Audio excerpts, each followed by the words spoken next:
With submission, faith, and patience, you conveyed the noble message, brought us light through your guidance. Peace be upon you, my beloved. Ya Habibi, Ya Muhammad, Ya Nabi, salam alayka.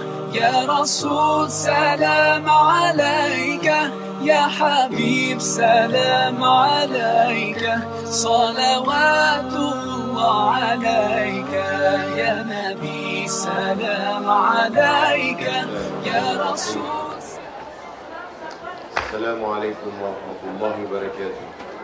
Est-ce que vous m'entendez au fond?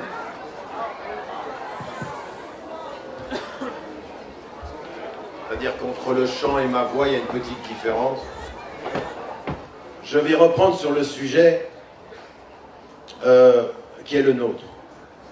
Le sujet qui est le nôtre est celui des défis de l'islam et des musulmans, en l'occurrence le défi des musulmans par rapport aux mutations. Et hier, ce que j'ai fait, j'ai pris tout ce qui concernait les défis internes à nos références. La lecture, la compréhension, le rapport à la foi et la raison, etc. Maintenant, on va prendre l'autre volet.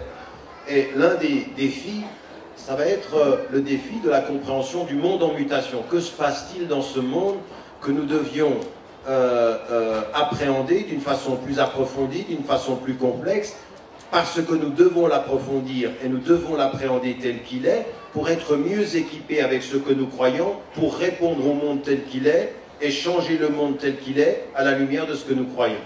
Oui? Donc ça veut dire, c'est comment comprendre ce monde. Il y a une chose qui est importante, et que nous devons comprendre aujourd'hui, c'est que dans l'histoire, le monde est en mutation, effectivement, et Allah il nous dit dans le Coran, Wal asr, innal insana lafi khusr. Par le temps, l'homme va vers la perdition. Donc on est dans le temps, et l'homme, par rapport à ses références, a tendance à perdre ses références et à résister de moins en moins bien à l'évolution du temps.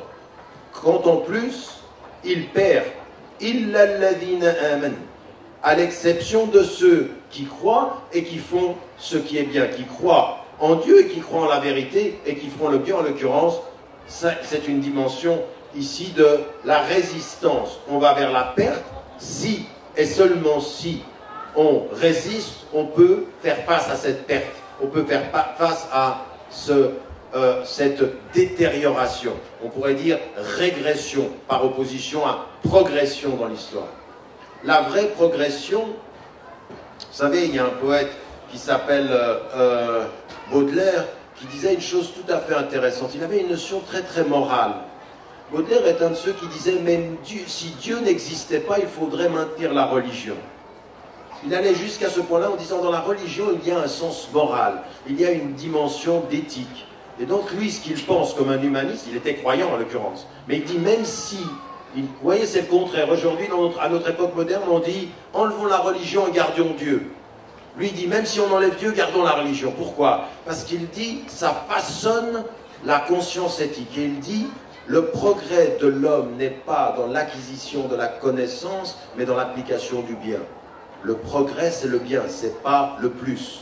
Le progrès, c'est le bien, ça n'est pas le plus. Oui, vous voyez, ça c'est une parole très islamique de Baudelaire qui n'était pas musulman. Oui, parfois on voit des formules comme ceci dit, c'est tout à fait ça, il a parfaitement raison. Le progrès de l'homme se mesure à sa capacité à faire fleurir le bien. Illa alladhina amanu. Illa alladhina amilu salihat wa tawasaw bil haqq wa tawasaw bis sabr. Ceux qui vont s'appuyer sur la vérité et s'appuyer sur la persévérance, de la résistance ici, comme vous connaissez ces derniers versets du Coran. Donc ici on est dans la résistance au bien. Et donc, pour qu'on puisse résister et qu'on puisse promouvoir ce bien, il faut comprendre qu'est-ce qui se mue dans le temps, quelles sont les mutations dans le temps. Et il y a une réalité qui est déterminée par tout le monde. Elle est une réalité de la physique, elle est une réalité des sciences, elle est une réalité de l'intelligence. Plus le temps passe, plus notre connaissance du monde s'approfondit, et plus nous faisons face à une complexification. La complexification, c'est plus on sait, plus on s'aperçoit que ce que l'on sait mène à la complexité de ce qu'on ne sait pas. Chaque fois, on va plus loin. Vous arrivez d'abord à la cellule, puis à l'atome, puis au noyau, puis on vous dit dans le noyau il y avait ceci, mais ensuite il y a encore plus que cela. Plus on va, et c'est ce que disent les scientifiques, c'est on se rapproche encore de l'infiniment petit, et la caractéristique de l'infiniment petit, c'est qu'il est infiniment petit, et que jamais nous n'arriverons à la petitesse dans ce fini. Jamais, on ne peut pas y arriver. On va tout le temps aller vers la complexité. Et dans l'infiniment grand, les astrophysiciens, c'est pour ça que quelqu'un comme Hubert Reeves, par exemple, surprend, parce qu'il dit, quand vous entrez dans l'infiniment grand, vous êtes dans une perspective, en fait, où ce que Dieu a créé avec science s'associe à la beauté de l'esthétique d'un artiste qui a créé avec goût. Le goût est le pouvoir scientifique, le savoir et le goût, dans l'infiniment grand. Et si vous suivez un de ces films, vous dites, mais c'est incroyable, c'est extraordinairement beau, c'est extraordinaire, ça sort de l'ordinaire, du simple, dans l'infiniment grand, et c'est beau. L'infiniment grand est supérieurement beau. Ce qui fait que vous comprenez, Allahu Akbar, Wallahu Jami. Dieu est plus grand et il est beau, au-delà de tout ceci. Donc on est dans notre rapport à l'univers, dans un rapport où plus on sait, plus on va devoir faire à la complexité des choses. Et comme musulmans, on s'aperçoit d'une chose, c'est que les savants de l'origine, ils pouvaient connaître le texte, connaître les savoirs qui étaient à leur portée, la médecine de l'époque n'était pas complexe, les sciences de l'époque étaient moins complexes, ils avaient moins de complexité à appréhender et plus de temps pour appréhender les deux connaissances. Aujourd'hui, tout ça a changé. Le monde est devenu tellement complexe que pour être un physicien, que pour être un scientifique, que pour être un technicien, vous devez aller très loin dans la connaissance du savoir. Et donc, on s'aperçoit, le temps va densifier notre masse de connaissances. Et comme le temps densifie notre masse de connaissances, il va exiger de nos réponses qu'elles soient plus adaptées à la complexité du monde qui a changé. Oui, vous voyez comment, de ce point de vue-là, nous devons aller très très loin. Et donc, premier défi, le premier défi qui va être celui auquel on va devoir faire face à l'extérieur même de nos références, c'est un défi qu'on a même rencontré ici ce matin quand on était dans la rencontre. On prend un mot, on parle d'individualisme. Puis on se dit, l'individualisme, qu'est-ce que c'est? En fait, le premier défi, c'est la définition des mots. C'est qu'est-ce que l'on entend par les mots quand on décrit le monde. Le monde est devenu tellement complexe que les mots que vous allez donner vont avoir une façon de projeter le réel. Des mots ont un sens, ils ont une définition et ils ont une connotation. Alors j'explique. Le mot a une définition, c'est que quand vous voyez un mot et vous ne savez pas ce que ça veut dire, vous allez voir un dictionnaire et il vous dit le sens. La définition, c'est le sens du mot. D'accord? C'est qu'est-ce que veut dire ce mot. La connotation est un petit peu différente. La connotation, c'est qu'est-ce que veut dire ce mot avec ce sens-là dans cet univers de référence. En d'autres termes, un mot originellement positif peut avoir une connotation négative suivant comment vous l'utilisez. Oui? Donc en l'occurrence, vous devez appréhender scientifiquement les mots et leur sens. Mais ensuite, vous devez aller plus loin. Qui a défini les mots? Et qui a donné ce sens aux mots? Oui? Par exemple, je vous donne sur le plan politique. Vous regardez dans des séquences récentes. À un moment donné, ceux qui ont résisté aux Russes, c'était quoi? Des résistants. On les appelait en anglais freedom fighters. C'est les combattants de la liberté. Quelques années plus tard, ils luttent contre les Américains. Ils s'appellent comment? Des terroristes. Les mêmes personnes, mais ils n'avaient pas les mêmes ennemis. En d'autres termes, qui a changé les mots? Qui a le pouvoir de nommer? Ça, c'est très important. Qui nomme va déterminer le sens. Quand, par exemple, aujourd'hui, vous avez deux mots. Quand, par exemple, vous dites, attends, dans ma famille, quand je te parle, mon fils, tu m'écoutes. Quand je te parle, ma fille, tu m'écoutes. Ici, on respecte ses parents. C'est des règles de famille. Et là, vous dites, moi, quel que soit le monde dans lequel je suis, que je sois à Paris ou que je sois au fin fond de l'Afrique, le respect de la famille, c'est quelque chose qui ne se discute pas. Je conserve ces valeurs. Je les conserve quel que soit le progrès. Vous avez des gens qui vont vous dire, vous êtes un conservateur. Quand vous êtes dans un univers africain et que vous dites conservateur ou du Sud, c'est bien. Quand vous venez à Paris conservateur, c'est que vous êtes un peu arriéré. C'est que vous voulez conserver des choses qui sont dépassées. Le vrai progrès, qu'est-ce que c'est? La vraie positivité, c'est quoi? C'est être un progressiste. À tel point qu'on est allé voir aujourd'hui en américain le réseau des musulmans progressistes. Et quand vous allez voir le progrès des progressistes, c'est on ne prie pas, on ne respecte pas un certain... Et même le progressiste, il dit, comme le disait notre ami de toujours PHN, il y a des musulmans modérés, savez-vous, il y a des musulmans qui boivent de l'alcool. La modération se mesure au fait que vous ne respectez plus certaines règles. Parce que si vous êtes dans une soirée et que les gens boivent de l'alcool et vous dites non merci. Si vous êtes dans un lieu et vous dites moi je ne m'habille pas comme ça, je conserve des valeurs, le conservateur a la connotation négative de l'espace qui lui a donné sens. Et de ceux qui ont le pouvoir de donner sens à un mot et de lui donner une couleur. Donc dans un monde qui change, il ne suffit pas de connaître le sens des mots. Je vous donne un autre exemple. 1989. On est en France. Il y a la grande polémique autour de la question du foulard. Et il y a les deux jeunes filles qui sont exclues de l'école. Et à ce moment-là, quelqu'un qui connaît parfaitement la langue française pourtant, le roi Hassan II du Maroc intervient dans la discussion. Et il dit un mot que lui, il a compris dans un sens et que la France comprend dans un autre. Lui, il a dit... L'islam, par nature, est fondamentaliste. Les musulmans sont fondamentalistes. En fait, il veut dire, en arabe, usuli. C'est-à-dire, ils reviennent au fondement. En France, fondamentaliste, c'est intégriste. C'est arriéré. C'est pire que conservateur. Donc, il dit un mot à partir de son univers. C'est reçu dans un univers de référence. Vous parlez ici en France et vous dites... la laïcité, vous comprenez que la laïcité, à cause de l'histoire de la France, la laïcité a permis la pluralité religieuse parce qu'avant c'était l'imposition catholique. C'est parce qu'il y a eu la laïcité qu'il y a eu la diversité. En France, laïcité c'est positif. Vous partez dans un pays majoritairement musulman, vous dites laïcité, vous dites oh là là, laïcité c'était Saddam Hussein, c'était Moubarak, c'était Nasser, c'était des dictateurs. Ou c'était Kemal Atatürk qui, à cette époque-là, a imposé par le sang et par la torture et par l'emprisonnement cet univers de référence. En d'autres termes, un des grands défis que nous avons, c'est, avant même de... En commençant par s'engager dans la connaissance des mots, connaître la connotation de ces mots. C'est vrai sur le plan scientifique, c'est vrai sur le plan des sciences humaines, c'est vrai sur le plan politique, des sciences politiques, c'est vrai sur le plan de l'anthropologie. Et nous avons un vrai problème, c'est que beaucoup de nos savants aujourd'hui connaissent bien les mots de leur référence, mais connaissent mal les mots de la référence ailleurs que dans leur champ de référence. Ils ne connaissent parfois pas bien la sens et pas du tout la connotation. Oui, ils ne connaissent pas la connotation. Et là, on a des choses, il faut comprendre ça. Ça veut dire que ça, c'est un défi majeur.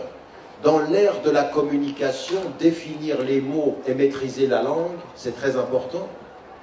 Et ce qui est très gênant, vous l'avez remarqué avec certains de ceux qui me parlent dans les télévisions et tout ceci.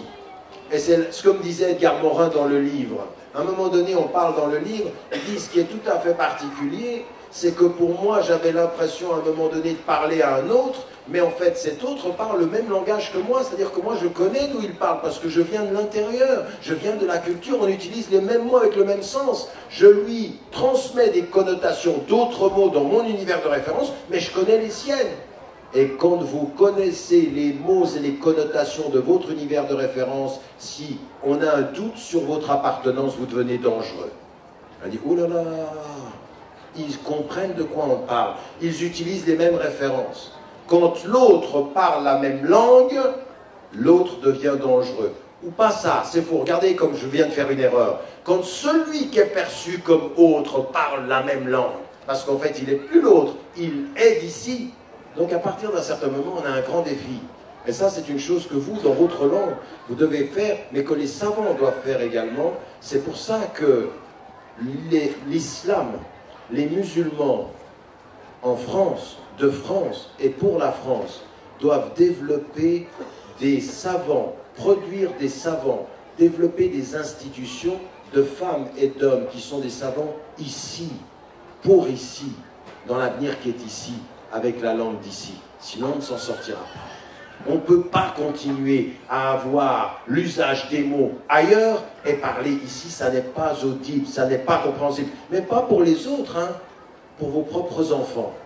Parce qu'ils seront dans des écoles, parce que la culture, ça passe par la télévision, par Internet, partout. C'est comme l'air, ça passe partout. Partout, il y a des trous, parce que la nature a horreur du vide, la culture, elle est là. Et vous, vous ne la voyez pas. Vous pensez que quand on rentre à la maison, vous avez protégé. Non, c'est partout. Et donc, à partir d'un certain moment, il faut que nous comprenions, dans notre langue, les réalités, le sens des mots et les connotations. Donc ça, c'est un défi majeur. Ensuite, il y a des évolutions qui vont être des évolutions qui sont dans le sens de ce dont j'ai parlé hier. Par exemple, l'évolution des mœurs. En fait, on s'aperçoit qu'avec le temps, des gens qui hier pensaient des choses évoluent. Vous savez que beaucoup de ceux qui sont dans le Parti Socialiste aujourd'hui, hier ils étaient des trotskistes de gauche. Jospin, il était à gauche de la gauche. Hollande, il était à gauche de la gauche. Maintenant, il est très à droite de la gauche. Peut-être même qu'il a passé le champ de la droite sur sa gauche. Donc en l'occurrence, on a ici des gens qui évoluent. Et vous voyez même des personnalités qui à un moment donné ont pu dire quelque chose sur des questions de mœurs, sur la moralité sociale et sur la moralité familiale. La préservation de la famille était un langage courant dans les années 40 et 50. On préservait la famille. Peu à peu, on s'aperçoit que l'évolution change, les mœurs se changent. Et ceux qui sont des conservateurs, parce que le mot est négatif, sont des conservateurs en face de quelque chose qui est forcément positif. Quand on est progressiste, on est pour ce changement-là. Et donc, de toute façon, il faut suivre le mouvement si on est progressiste. Si vous n'avez pas l'intelligence, la conscience et les armes du langage et les armes des principes pour résister à ça, vous vous laissez aller avec le vent, vous vous laissez aller avec le courant. Je vais vous dire une chose, moi j'ai rencontré en Angleterre ils sont plus très jeunes maintenant, des gens avec lesquels j'ai travaillé pendant 20 ans, et qui dans le courant se sont laissés aller dans le courant, on leur a expliqué que c'était bon d'être progressiste de cette façon-là, et qui me disent, d'un point de vue islamique, il faudrait que l'on revoie la définition de la famille, qui pourrait ne plus être en islam un homme et une femme. Et il dit, attends, je ne comprends pas bien ce que tu veux dire. Et je me suis aperçu que si vous n'avez pas la compréhension, si vous n'avez pas les racines, vous avez besoin de deux choses, l'enracinement de vos principes et la compréhension des mots.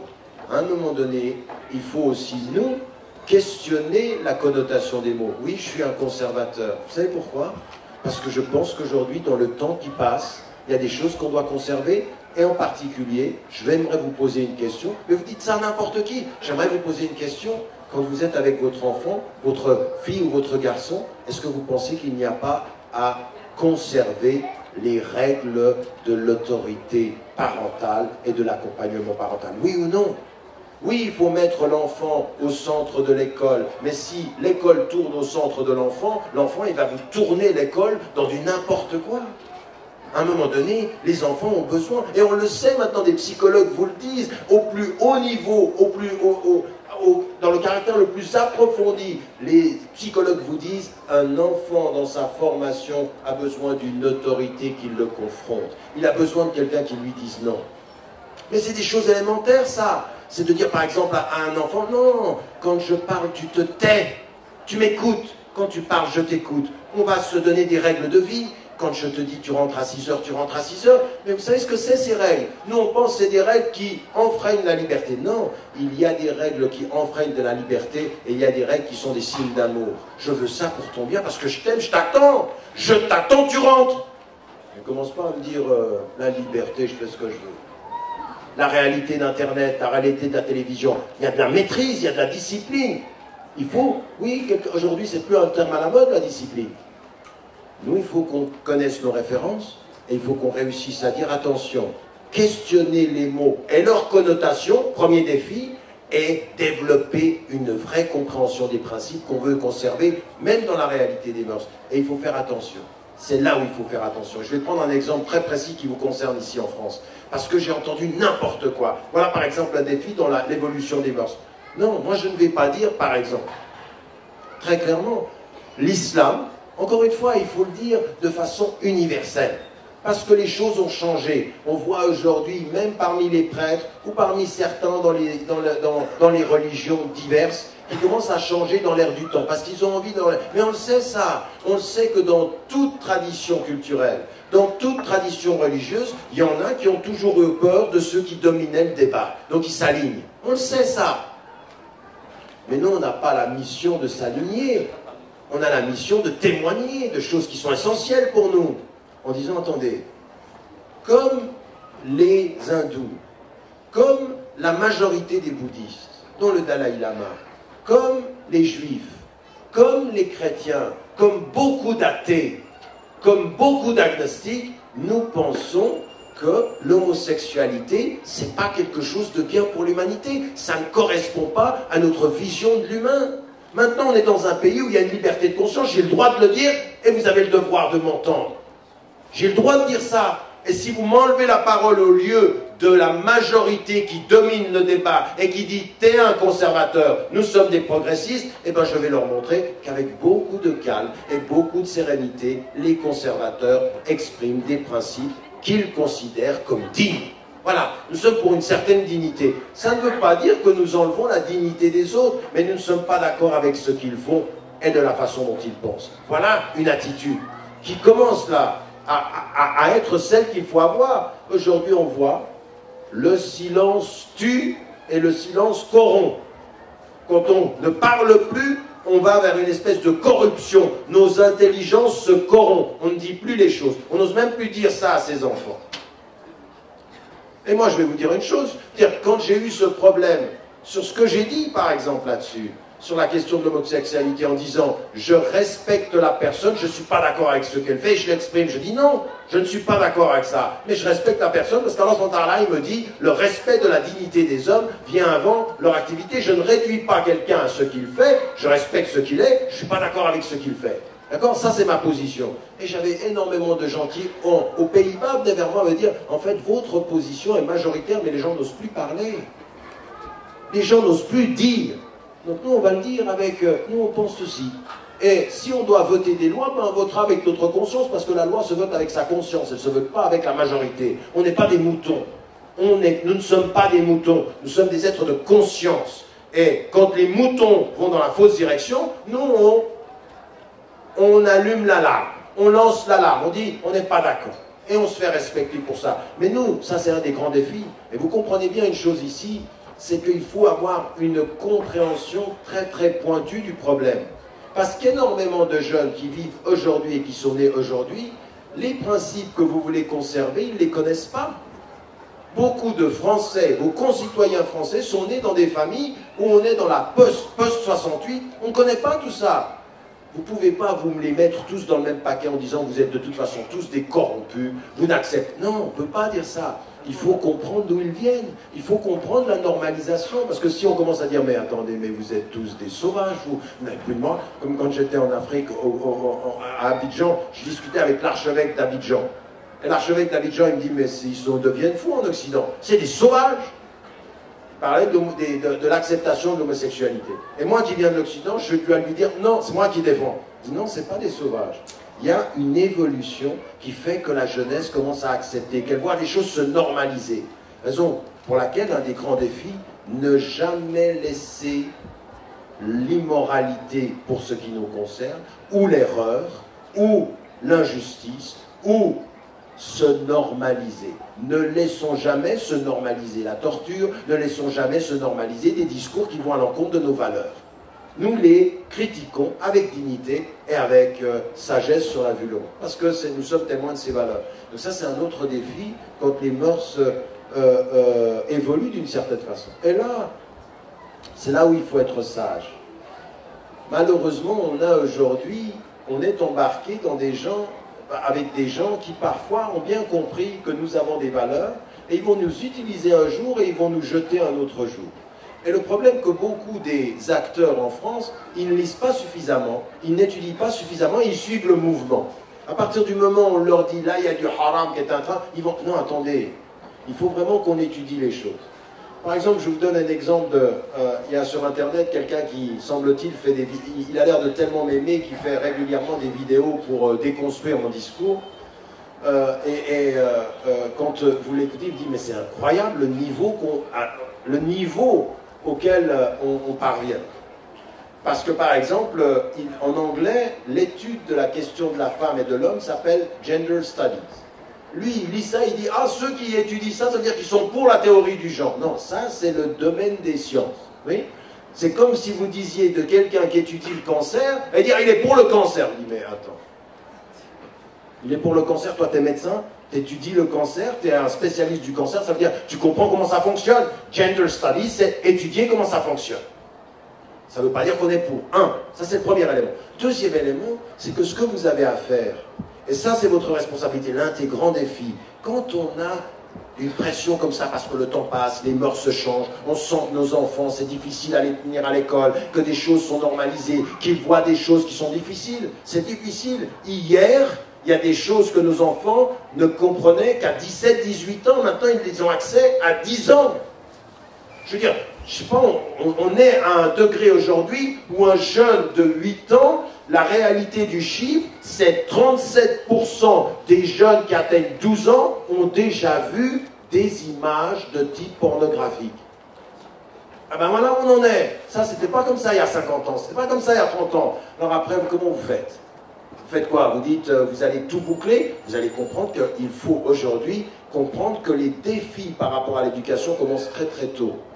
Très très tôt. Et donc il faut accompagner ce mouvement-là et savoir qu'il y a des choses qui se normalisent dans l'attitude des enfants, mais ce n'est pas simplement par rapport à la sexualité. Le chiffre moyen de captation d'images de violence par Internet a été multiplié par 6,5 dans les 15 dernières années sur toute la jeunesse à partir de 14 ans et jusqu'à 20 ans. C'est-à-dire comment on capte les images de violence. Mais ça vous change un esprit, ça.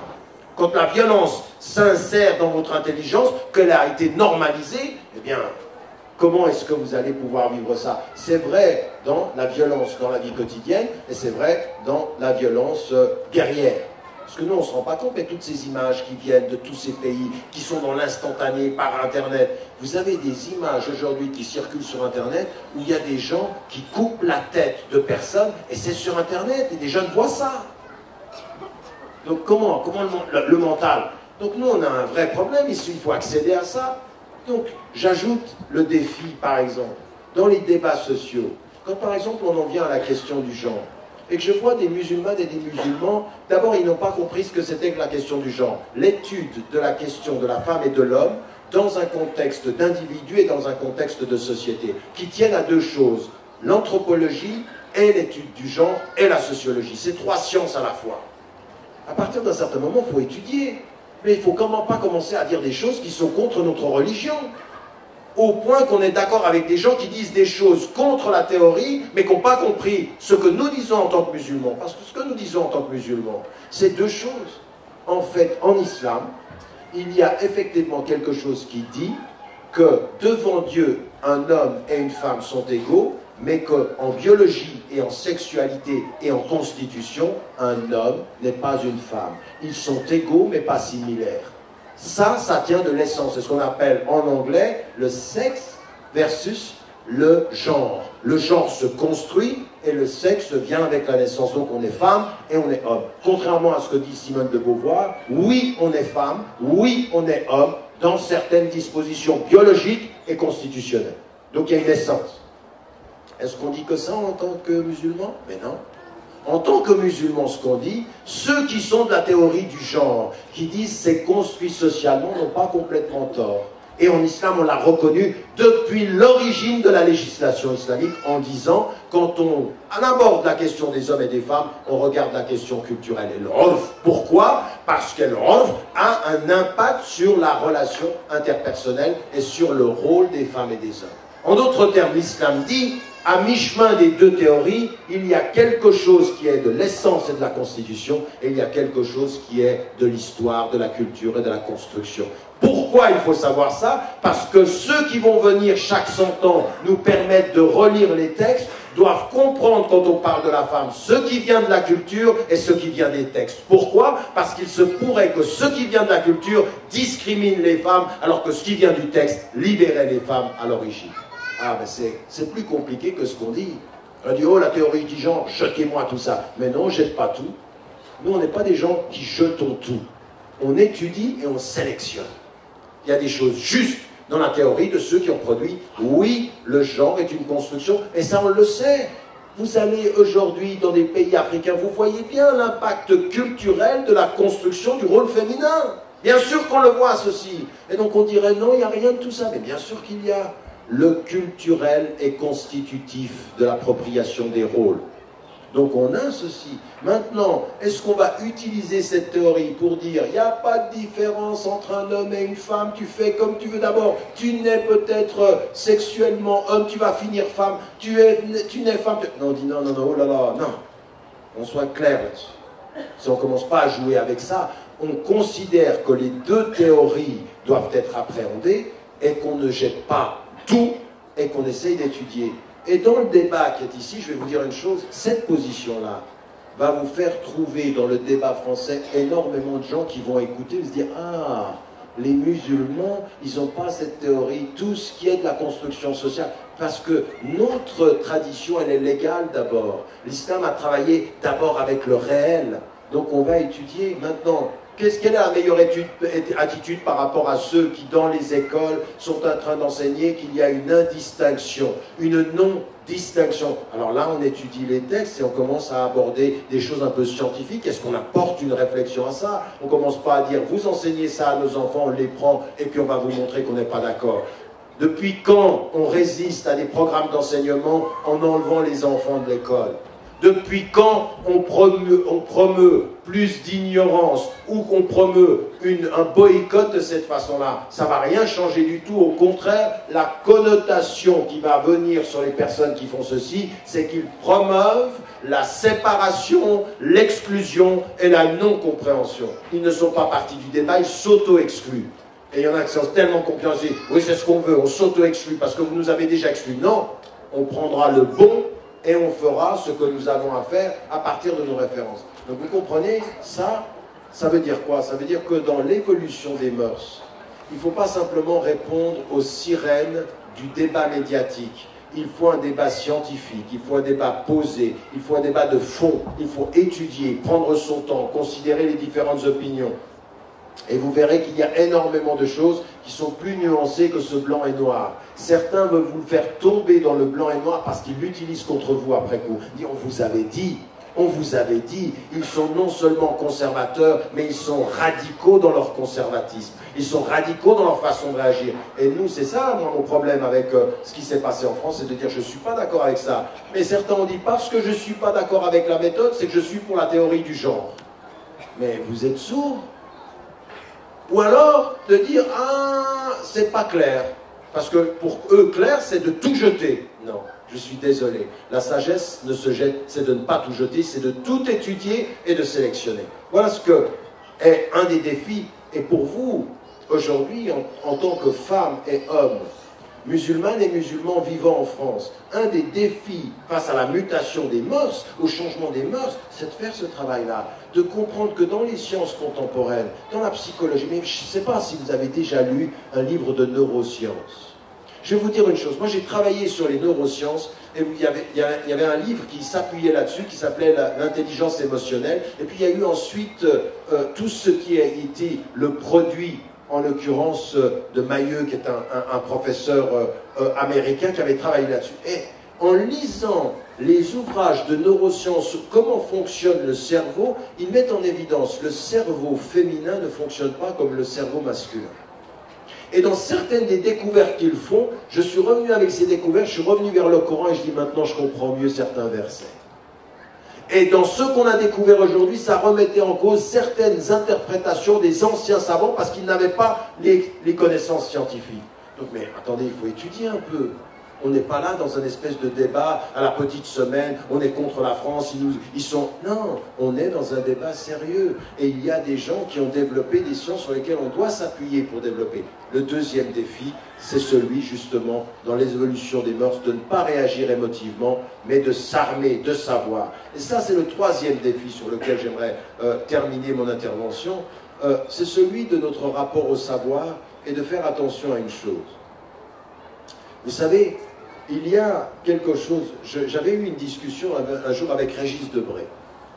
Régis Debray est un athée, vous savez son histoire, c'est quelqu'un qui a été extrêmement dur sur la question du foulard dans les années 80, mais il a une honnêteté intellectuelle. Une honnêteté intellectuelle. On n'est pas d'accord, mais on peut discuter. C'est pas quelqu'un, et c'est quelqu'un qui, par exemple, avait pris ma défense en France en disant ce qu'ils ont fait à la suite du débat avec Sarkozy, etc. Il dit c'est innommable. Et on a continué le débat.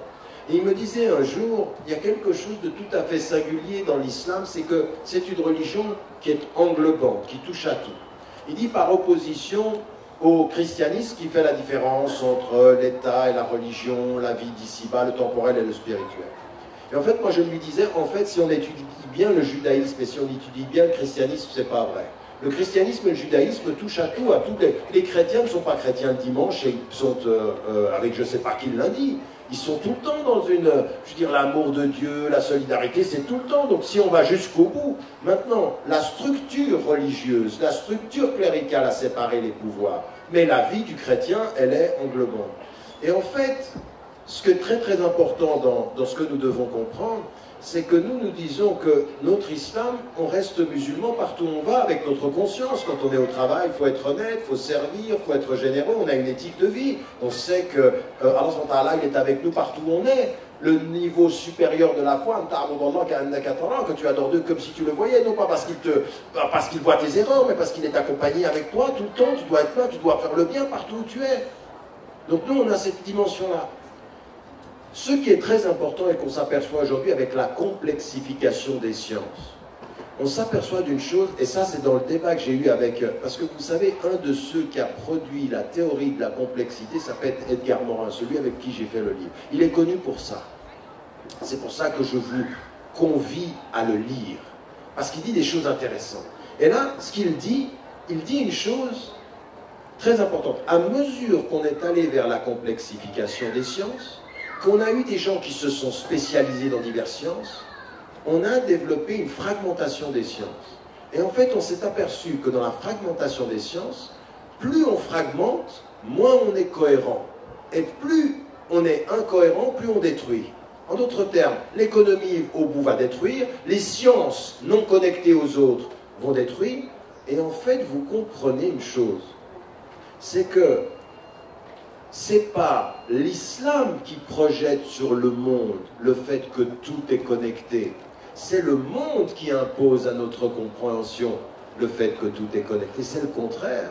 C'est pas de dire « Ah, l'islam est spécifique, tout est connecté ». Non, le monde nous dit, avant même que nous comprenions nos principes, tout est connecté. Vous ne pouvez pas parler d'économie si vous ne parlez pas de politique. Vous ne pouvez pas parler de politique si vous ne parlez pas de culture. Vous ne pouvez pas parler de culture si vous ne parlez pas de la relation homme-femme. Vous ne pouvez pas parler de la relation homme-femme si vous ne parlez pas de la compréhension de l'homme. Tout est connecté. Et il faut rétablir des liens. Et nous, aujourd'hui, en tant que musulmans, un des grands défis, c'est de ne pas suivre les sciences modernes. Je dois finir, hein. Ce n'est pas de suivre les sciences modernes et de se dire en l'occurrence, il faut qu'on soit des bons économistes, il faut qu'on soit des bons médecins, et se spécialiser de ne plus avoir un sens du tout. L'un des grands défis aujourd'hui, c'est de développer un savoir qui soit plus transdisciplinaire, qui touche à plusieurs sens, qui voit les éléments. La lecture que 99% des gens ont fait du printemps arabe était politique et c'était une erreur. Le politique était lié à l'économique. L'un des grands défis du monde arabe aujourd'hui, il n'est pas politique et économique seulement, il est culturel. L'un des grands problèmes du monde arabe et des Arabes aujourd'hui, c'est la déperdition de leur créativité et de l'amour de leur langue. Ça, c'est un élément capital. Quand on n'a plus confiance dans sa langue et dans sa culture, vous me donnez l'économie que vous voulez. Donnez-moi l'économie suisse. Si vous êtes en Algérie, je vais vous faire une économie algérienne très vite. J'ai juste pris l'Algérie pour sourire, vous faites la même chose en Égypte. On a, de ce point de vue-là, un manque de confiance culturelle qui fait que l'outil qu'on a dans la main, on l'utilise contre notre propre intérêt. Parce que avant que l'outil soit utilisé, il faut la confiance pour pouvoir l'utiliser. Ça vient d'où? Ça vient de toute une démarche qui touche à tout, le culturel,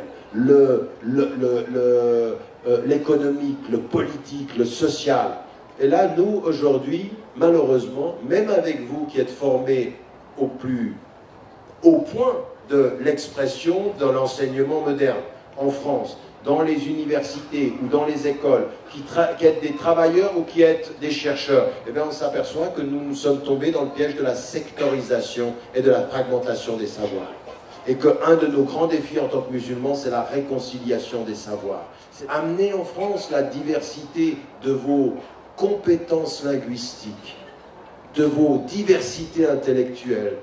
Ça, c'est des défis. Pourquoi je dis ceci? Parce que c'est l'un des défis de ce monde en mutation. C'est quand on a confiance en soi qu'on vit mieux le pluralisme.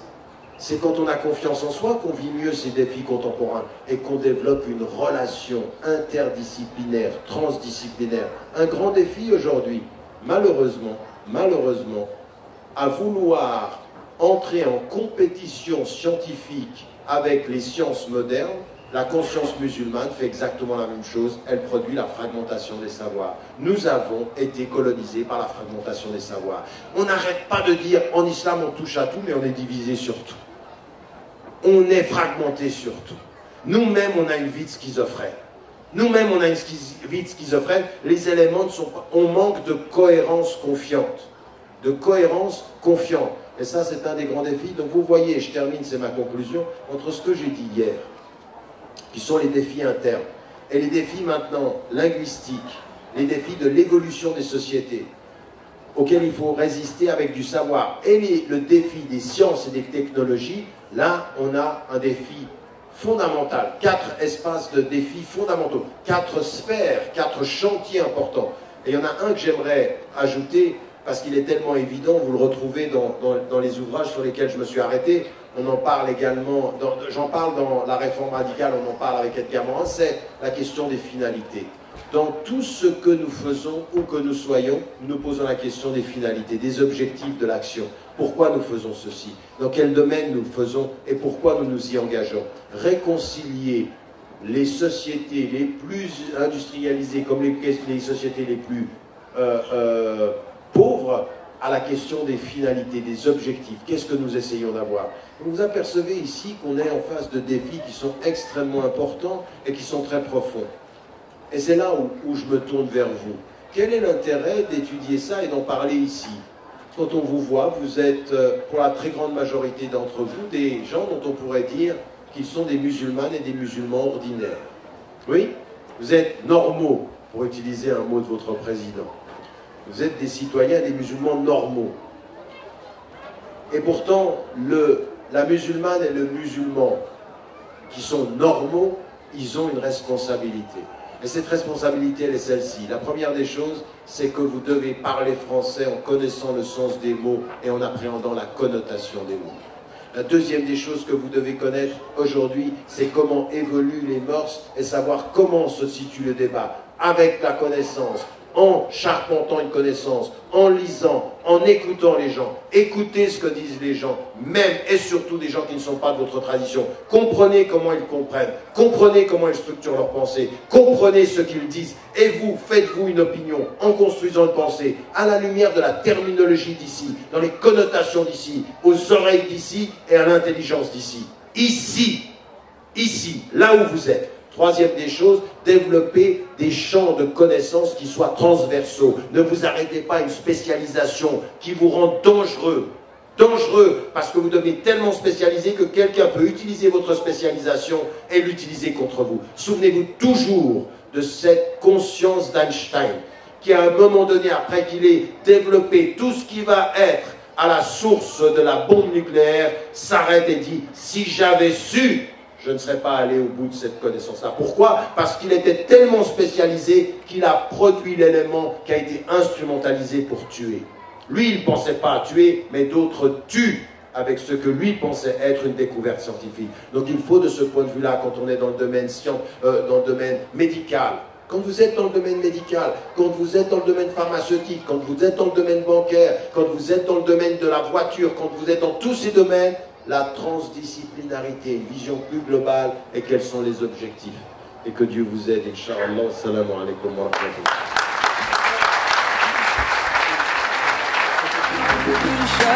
Inshallah, Inshallah, you'll find your way. Inshallah, Inshallah, Inshallah, you'll find your way.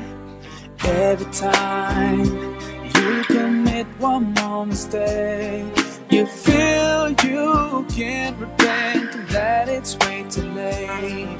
You're so confused, wrong decisions you have made haunt your mind and your heart is full of shame. But don't despair and never lose hope, 'cause Allah